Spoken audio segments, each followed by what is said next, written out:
Okay, start with a nice, short, easy question, Damon. Why don't you?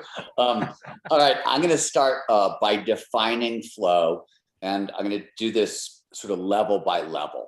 Cool. Scientifically, scientists define flow, though it's not particularly useful, as an optimal state of consciousness where we feel our best and we perform our best.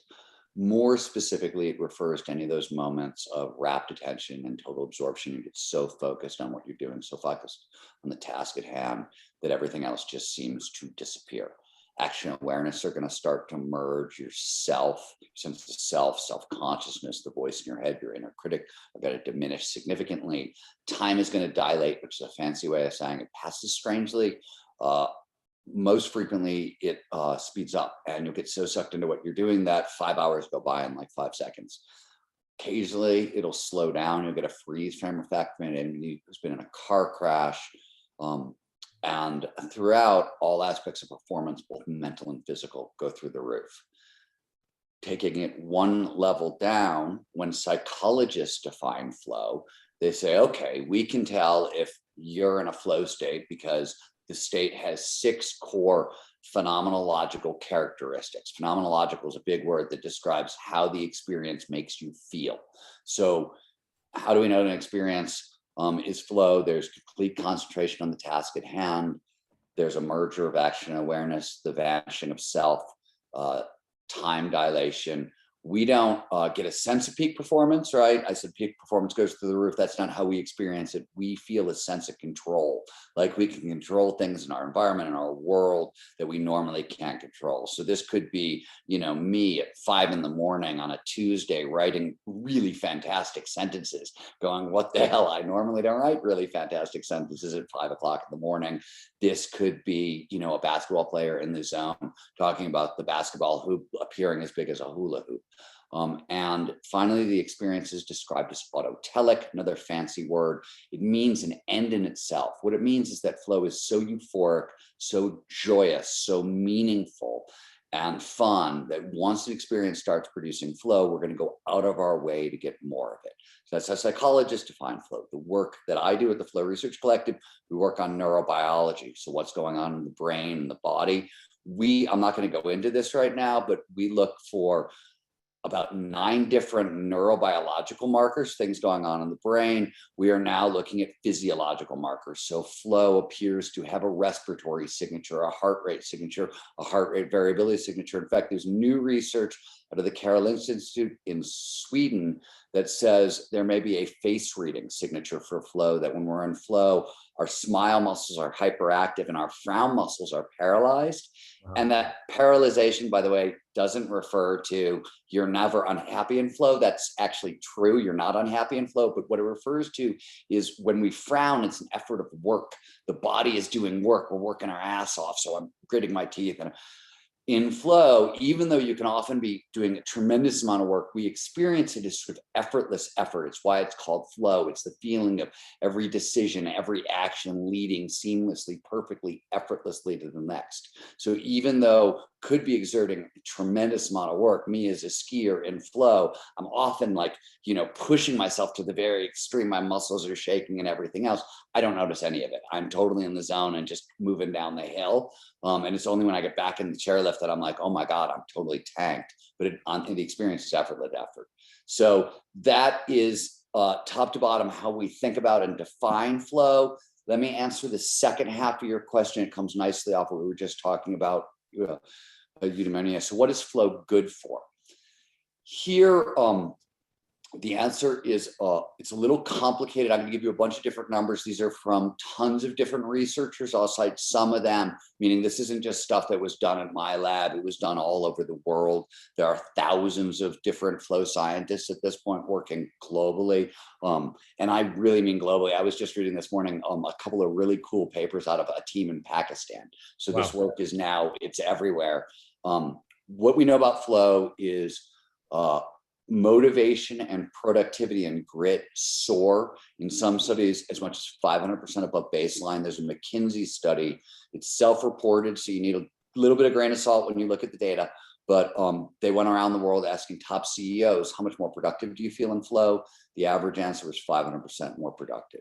The Department of Defense found that soldiers in flow will learn 240 to 500% faster than normal. So learning massively accelerates creativity and innovation. And I really mean all aspects of the creative problem solving process will spike somehow 400 to 700% above baseline. And one of the most important findings is that meaning, purpose, overall life satisfaction, well-being, these are massively amplified in flow, so amplified now when psychologists talk about the levels of happiness available to human beings. The top 2 tiers, the best we get to feel on this planet, have flow baked into their definition.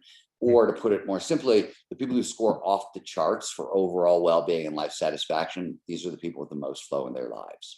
There's also a shared, collective, cooperative version of flow. This is group flow, right? It's a team performing at their best. And we also see a massive amplification in cooperation, collaboration, empathy, and environmental awareness or ecological awareness, which is our ability to see and perceive the natural world. That's all on the cognitive mental side. On the physical side, we see strength, stamina, endurance, and fast twitch muscle response all spike. So as a final thing I'll say here is, if you ever hear a scientist give you a list of all, as long as I just gave you, and said, okay, this one state of consciousness does all this for you, you should call bullshit, right? You should ask yourself, well, why is that the question? How is that even possible? And the answer is really actually kind of cool. So evolution shaped every human being for flow. It's universal. It shows up in all humans, right? Which is to say, every one of us is capable, is hardwired for peak human performance. And evolution as a force is predominantly shaped by one thing, which is scarcity of resources. When resources are scarce, you have 2 options. You can fight or you can flee, right? You could fight over dwindling resources or flee to avoid becoming somebody else's lunch. Or you can get creative, get innovative, get cooperative, and make new resources. Those are the only 2 options. So what this whole massive batch of things that flow amplifies, what's it good for? It's all the things we need to fight or flee, or to get creative, get cooperative, get innovative, and make new resources. And the really obscene sound in the background is my dog drinking water, and it's really big, and I can't get him away from the bowl even if I try. So we're just gonna have to live with it, and I apologize. I've got a poodle that'll probably chime in at some point in time too. I appreciate that your dog went first. Yeah, that's a lot, and just incredible stuff to hear. You know, and I think the natural tendency it is for me, and I know it is for the people I work with, is to be like, oh, that sounds awesome. I want that. I want more of that. And so I'll flash back to 1988 when I was playing Division I tennis at Michigan State. Had no idea what flow was, no clue, right? Playing against, you know, a player who's much better than me. And for some reason, something clicked and kicked in. And all of a sudden, the ball was like a basketball. I knew where he was going to hit the ball. I was just floating around the court. It was so addictive. I won the match. It was so addictive. And I felt almost shame. Like I didn't even share it with anybody. I'm like, that had to be illegal. What just happened to me? You know? And so I was fighting the whole season to try to get myself back into that state, but I didn't really, of course, have any idea how to do that. So I also just want to push back. I know you've said this a million times, and I of course fully agree. This is not a magic pill. This is not a hack. This isn't something you can just click your fingers and get. Which leads me to my next question, is just around the cycle of flow. What I didn't get back in 1988 was that, oh, I love that feeling. I want to get right back there. Can you talk a little bit about what the cycle looks like so that people can kind of start to engineer their habits around it? Yeah, I always say, so if you are interested in more flow in your life, there's 2 things you're really interested in. One is the flow cycle, one are the flow triggers. I'm sure we'll get to the triggers in a second. The old idea in human peak performance was that flow, or being in the zone, or being unconscious, whatever your term for the experiences, worked like a light switch. It was a binary. You're either in the zone or you're out of the zone. And that's not true at all. Thanks to, it was a guy named Herb Benson. He's actually a cardiologist at Harvard who did the foundational work on this. A lot of other people have worked on it since. We now know that flow is a 4-stage cycle. So you cannot live in a flow state. It's not true. In fact, it's a joke in my company about once a month, somebody comes up to me and says, Steven, oh my God, you got to study me. I'm in flow all the time. And I didn't know what to do for a very long time when that would happen to me. Now I just tell people the truth. I'm like, oh, that's great. We have a word for that. We call that schizophrenia. So there is no such thing as living. Well, mania or schizophrenia can present as a very long flow state during up periods. But you can't live in flow. It's because it's a 4-stage cycle. You have to move through all 4 stages to restart the process. This is not unusual in the body. A lot of things work by cycles. So this is par for the course with a lot of things. And while flow itself is maybe the best we get to feel on the planet, some of the other stages of the cycle are not at all. They're like, the flow begins with what's known as a struggle phase. The thing to think about here is flow is essentially what happens when we take in a whole bunch of skills, right? Individual skills. Like, let's say you're trying to learn to hit a baseball. There are 13 different skills that go into swinging a bat and contacting the baseball, right? You got to keep your eye on the ball. You got to step into the pitch. You got to move your hips. You got to follow through with your swing, on and on and on. We learn them. Sometimes we can learn 2 or 3 at once. They kind of work automatically for us. We know how to do them together. But as a general rule, we onboard those skills 1 or 2 at a time. And then there's going to come a time when the brain can put them all together and do it unconsciously in a chunk, right? And we've moved things from the conscious level to the associative level, which is sometimes you can do it, sometimes you can't, all the way to the unconscious level. You can execute it automatically. Flow is what happens when the brain puts together a bunch of those chunks at once and executes everything unconsciously. Now, that said, in struggle, this is the conscious part. This is when you have to learn those skills and load the brain with the information it needs to perform unconsciously. And it is by design, and I mean design from a biological perspective, frustrating. Frustration is actually built into the process. There's been a lot of really new, cool research on this. In struggle, you want to not just load the brain with all possible information solutions, you want to overload the brain. There's a lot of research that says if you push yourself basically to the point where your head feels like it's about to explode, you have packed in so much more information that it will give your unconscious so much more of an ability to stitch these things together. So in struggle, frustration, which normally people read as a sign of I'm screwing up, I'm doing something wrong, I should stop, regroup, whatever. In struggle, it's actually frustration is a sign you're moving in the right direction.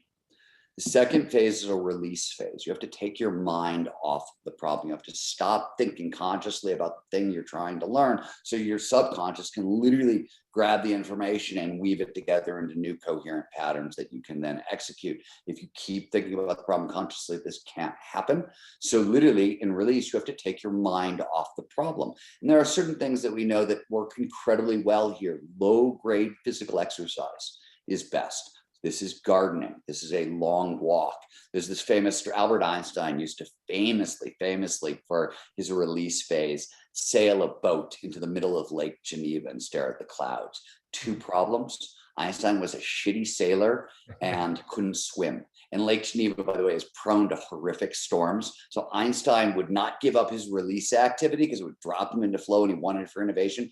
They kept having to rescue him from the middle of Lake Geneva over and over and over again. So that's the second stage. The third stage is the flow state itself, and how to kind of kick yourself into flow. How that actually happens, we can come back to when we talk about flow triggers. But the third stage is the flow state itself. It's this incredible peak of performance and ability. And on the back end of the flow state, really critical, there's a recovery phase. This state is biologically expensive to produce. It requires a lot of calories. We burn a lot of energy in flow.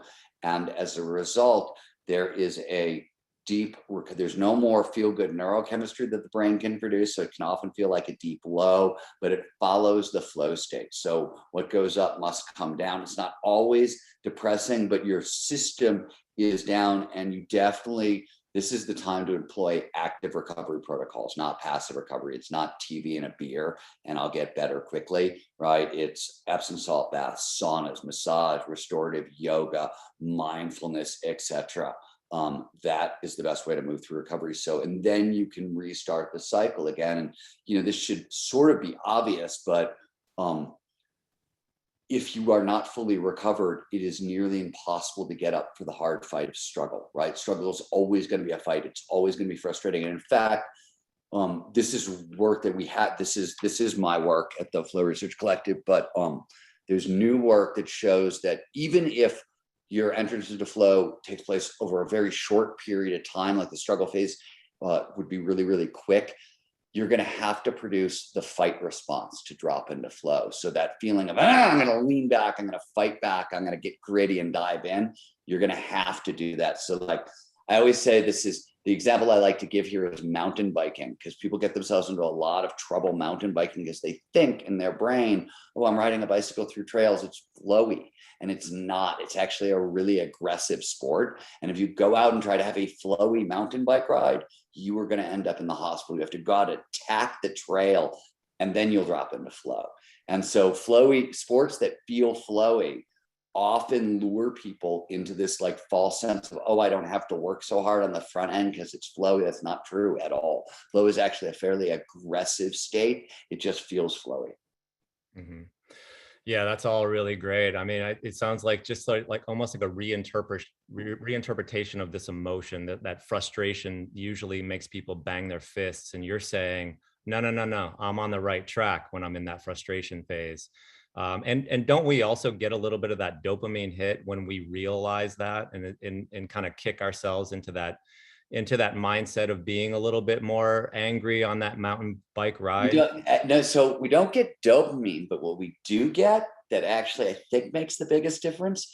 Well, excuse me, if you are right, Damon, if you're taking a risk, right? If what you're doing requires any kind of risk taking, you're going to get some dopamine, but what you really get is testosterone.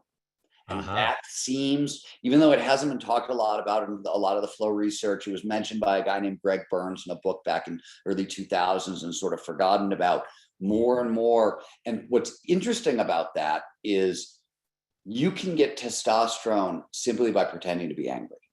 So, right, you know, coaches have long talked about bulletin board material and all that stuff. And yes and no, right? It can get under your skin and it can create fear and anxiety, and that stuff can be bad, but used in the short term, like a quick burst of anger. I did this. It happened accidentally to me at the start of this ski season, and I actually used it as a tool. Whenever I got into a lot of trouble and stuff, I'm prone to vertigo. So I love skiing, and, you know, I'm a really aggressive skier, puts myself into some gnarly situations pretty routinely, but I have severe vertigo and I'm completely terrified of heights and exposure.